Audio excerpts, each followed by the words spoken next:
Salut à tous! Alors aujourd'hui je vais préparer une ammonite. Donc c'est une hoplite de l'Albien. Et donc je vais la préparer en utilisant la caisse ultrason et de la potasse. Parce que normalement la potasse ça agit avec l'argile et la marne. Donc ça devrait normalement agir avec le sédiment sur cette ammonite. Et ça devrait bien pouvoir le dégager. Donc je vais essayer de le dégager qu'avec la caisse ultrason et avec de la potasse. Ça évitera peut-être d'abîmer trop la coquille avec un percuteur. Donc c'est parti!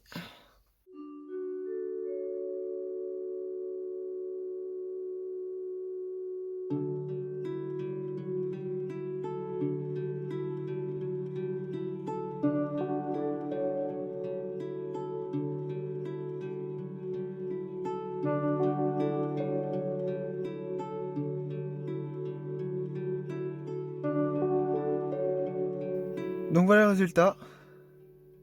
Donc là déjà on voit un peu plus l'ammonite, hein. On voit bien, on commence à bien voir la coquille à ce niveau-là. Et donc maintenant ce que je vais faire c'est que je vais mettre de la potasse sur ces morceaux-là, là le centre. Et puis on va voir ce que ça donne.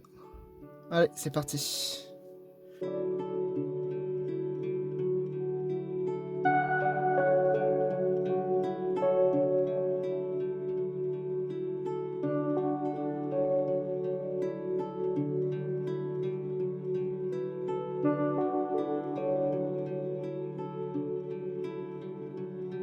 Donc voilà le résultat, après avoir rincé. Donc là c'est bizarre, c'est parce que la coquille là, elle est complètement abîmée en fait. Et c'est assez étrange, parce que là on voit le morceau de la coquille. Là on voit elle est complètement abîmée.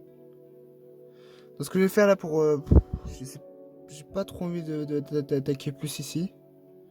Parce que je pense que la coquille est complètement... peut pas faire grand chose de plus.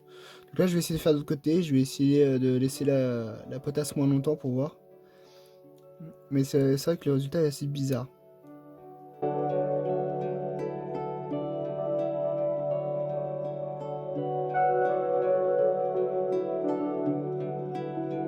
Donc voilà le résultat.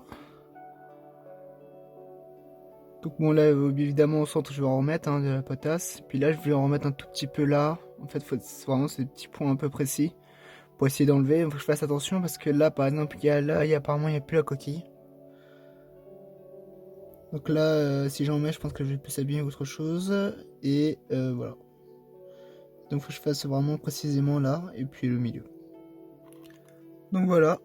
C'est plutôt bien dégagé. Là, je vais peut-être en remettre encore un tout petit peu pour dégager un peu le milieu, le centre. Mais je vais pas en faire plus et maintenant il me reste plus que tout ça à faire. Donc c'est parti. Donc là, je vais mettre en équilibre. Je vais essayer de faire en sorte que ça tienne.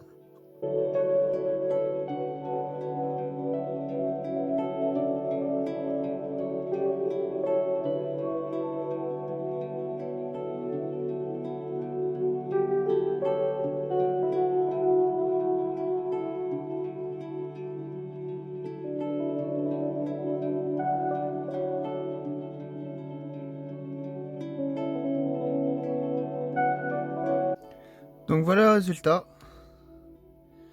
Donc comme il y a du blanc parce que c'est les résidus de la potasse. Donc ça, je vais l'enlever. Je vais pas le plus le dégager parce que j'ai peur de plus l'abîmer qu'autre chose. Donc, je vais le laisser comme ça, il est bien comme ça, je trouve. Et bon, on va le mettre un peu à la potasse. Donc maintenant, on va faire un petit bain de quelques secondes dans du vinaigre.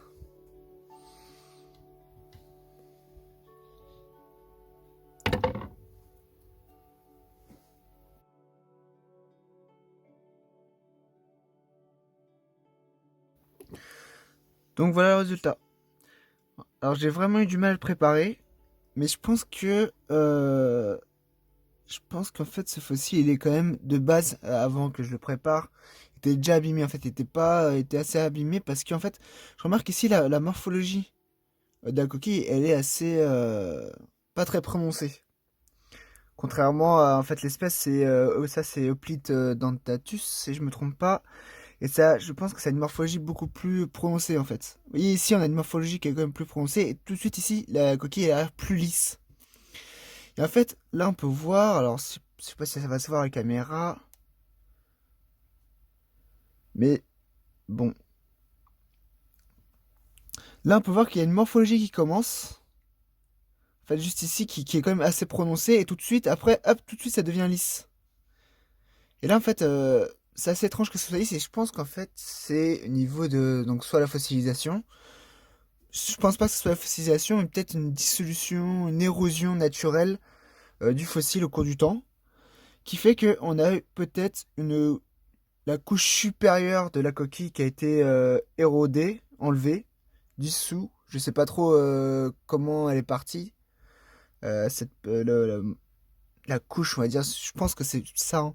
Et en dessous, on a en fait une morphologie moins complexe. Alors, je sais pas si en dessous on aurait l'empreinte. J'arrive pas trop à ça. En fait, c'est vraiment difficile. J'ai du mal à comprendre la fossilisation et l'évolu comment le fossile a évolué au cours du temps et pourquoi on a une morphologie comme ça un peu assez bizarre. Euh, voilà. Mais bon, en gros, pour revenir à la préparation, en fait, je vais pas plus le préparer que ça parce qu'il est quand même assez abîmé, ce fossile de base. Et j'ai pas envie de plus abîmer qu'autre chose, donc je pense que comme ça, il est bien. Le côté, j'ai pas fait plus parce que le côté, c'est pareil, il est. Si je pense que si j'essaie de le préparer plus, je vais pas avoir un résultat, un meilleur résultat, donc je vais le laisser comme ça. Et pour vous montrer une comparaison avec d'autres fossiles que j'ai préparés de la même façon, donc hop, là vous avez au total 3 plis de Dentatus. Et vous voyez la différence de morphologie. Là vous allez voir vraiment la différence de morphologie entre les trois.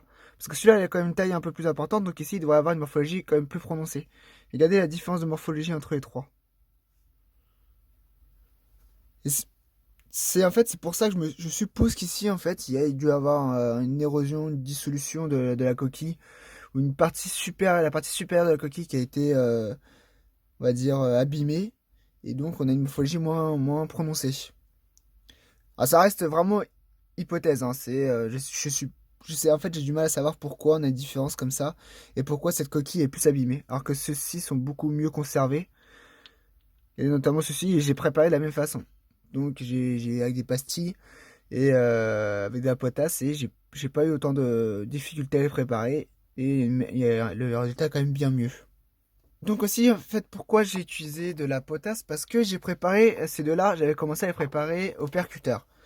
Donc pour vous montrer un peu, là celui-là, toute cette partie-là j'ai préparé au percuteur.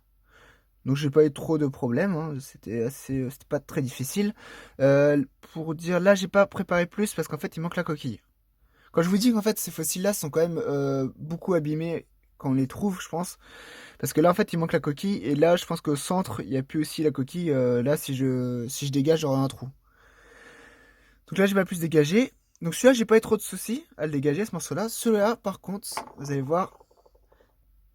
Donc celui-là j'ai préparé le percuteur et en fait il était ultra difficile. Là vous voyez je l'ai quand même bien plus abîmé. J'ai fait des petits trous. Il était très compliqué à préparer. Donc j'ai décidé de tester la potasse et la potasse ça donne ça. C'est quand même plus facile. Le résultat est pas mal. Mais ce genre d'ammonite en fait je pense que sur les premières parties de ce morceau là c'est bien conservé en général. Mais après là cette partie, la grosse partie en fait, le dernier tour, la fossilisation je sais pas ce qu'il y a ou au niveau du temps je sais pas pourquoi. Il y a peut-être une différence en fait de minéralisation. Parce que là on voit bien que ici c'est de la pyrite. Là on voit de la pyrite, hein, la couleur et tout pour moi ce serait de la pyrite. Mais là, ici, vu la différence de couleur, c'est plus de la pyrite. Ou en tout cas, il y a peut-être une couche de pyrite en dessous et une autre couche un autre minéral par-dessus. Ça, je sais pas. J'avoue que vraiment du mal avec la minéralisation de ces fossiles et à comprendre pourquoi il y a une telle différence de conservation entre trois spécimens qui proviennent du même gisement. Voilà. Je sais pas pourquoi des coquilles sont mieux conservées que d'autres. Donc j'ai montré la préparation de celui-ci. Celui-là, je ne sais pas montrer parce que je les ai préparés avant. Et en fait, j'ai voulu tester avec ceux-là. Mais voilà. Vous avez le résultat. Donc la potasse, ça permet de quand même bien dégager, hein. Vous avez pu le voir. Donc là, vous avez vu, le dégagement était quand même beaucoup plus facile parce que c'est de la marne d'argile. Donc la potasse agit mieux sur ce genre de sédiments. Et le résultat est plutôt bien. En faisant quand même attention, en fait, il faut quand même faire attention avec la potasse. Je pense que ça peut abîmer les coquilles, comme avant. Mais fait, en faisant régulièrement des cycles de potasse, rinçage, on remet de la potasse, on rince. Donc moi j'utilisais aussi la caisse filtration en plus. À chaque fois que j'utilise de la potasse, après je nettoyais la caisse filtration avant de remettre de la potasse. Et le résultat est plutôt bien. Donc voilà.